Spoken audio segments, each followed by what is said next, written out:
Sega's Mega Drive had been out in Japan for just over a year at the time of Golden Axe's release.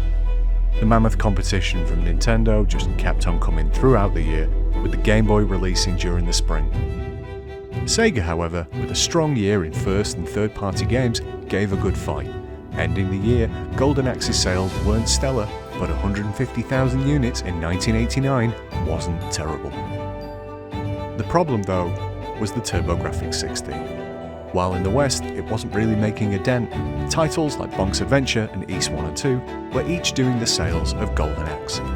Even with nothing else to really compete with until late January, Capcom ships DuckTales on the Famicom and reminds everyone who's the king of the castle.